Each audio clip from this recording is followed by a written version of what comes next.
YouTube, LTtvSportsNation. And before I get started with this video, for those that may be new to this channel, I do content strictly on the NBA.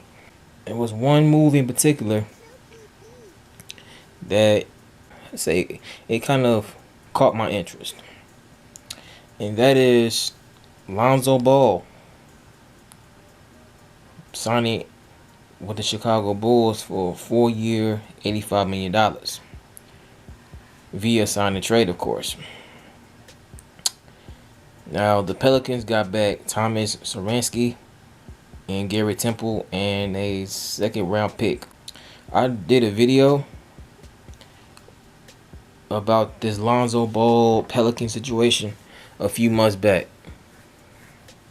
And around the trade deadline, the Pelicans, they did not trade Lonzo when there were significant offers on the table for him, and they stood pat.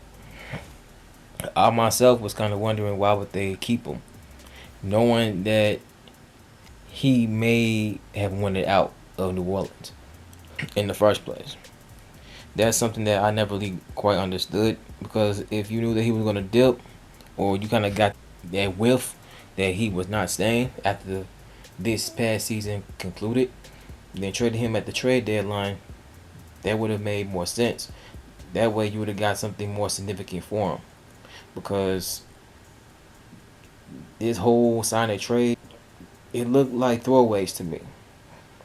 It's nothing really of any significance, to be honest with you.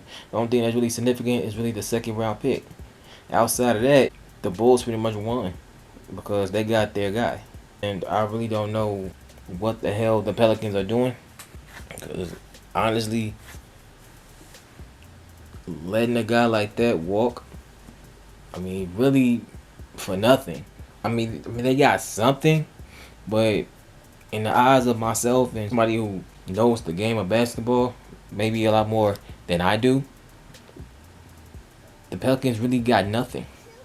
And now you have a backcourt, Lonzo, Levine, and I think the Bulls with those two, and they may get DeMar DeRozan. That's another thing that's being thrown out there. So if they get him, the Bulls are a legit playoff team next season coming up. But if they don't get DeMar, they still a playoff team, in my opinion, this season. But back to the Pelicans, though. I really just found it head scratching that you would keep him, knowing that he may not want to stay in a small market. Because I think LeVar kind of put this out there months prior, that Lonzo, he wanted to be in a big market. So if his father is saying this, regardless of what some of us may feel about the guy, if he was putting that on blast way beforehand, then the Pelicans front office, they should have took heed to what he was saying and got rid of Lonzo months ago. Instead of waiting until free agency, you get 2 C- players and a draft pick. That right there is really just one big joke to me. And knows the game of basketball, I think this definitely bit the Pelicans in the ass. That's just me.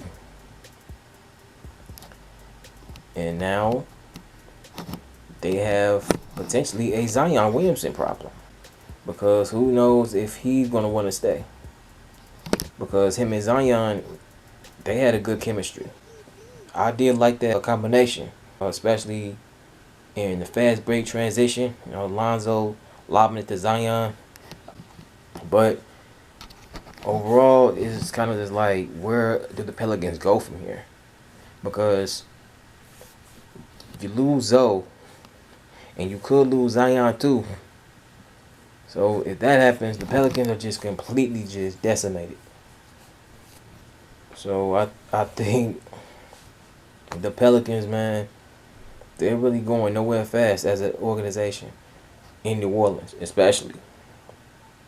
And it's really just a dumpster fire at this point. This Lonzo sign and trade, it's kind of showing you that the Pelicans are kind of going nowhere and they have no idea what the hell they're doing. Congratulations to Lonzo Ball on getting his money, and I do hope that he does stay in the path that he's at, because he improved a lot. His perimeter shooting, he shot around 37.6 on 7.2 attempts per game over the last 2 years.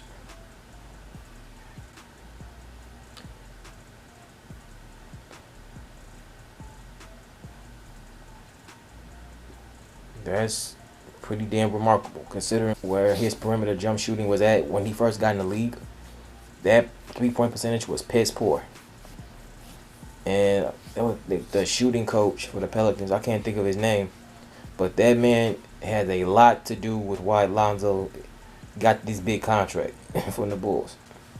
If you're going to point out one man who's responsible for that, look at that shooting coach from the Pelicans specifically.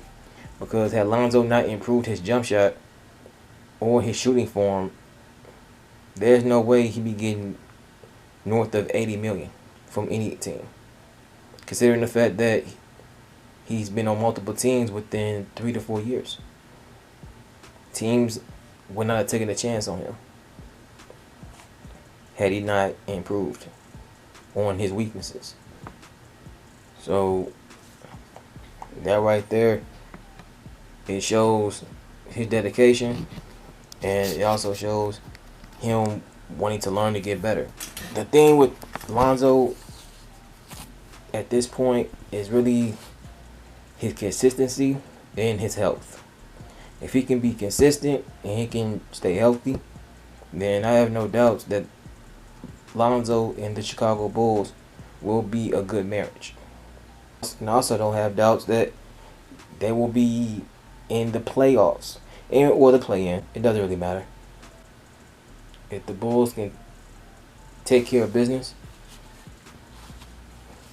for the most part and rally up a few good wins this season, they're going to be right there in that playoff mix.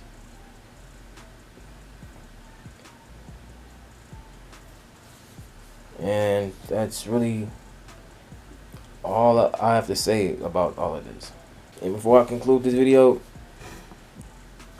do you guys think that the Pelicans made a mistake in not getting rid of Lonzo when they had the opportunity to get rid of him?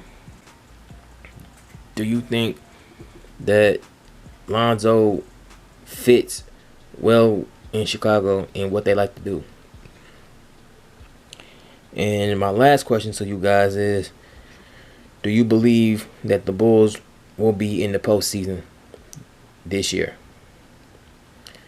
Let me know you guys' answers in the comment sections down below.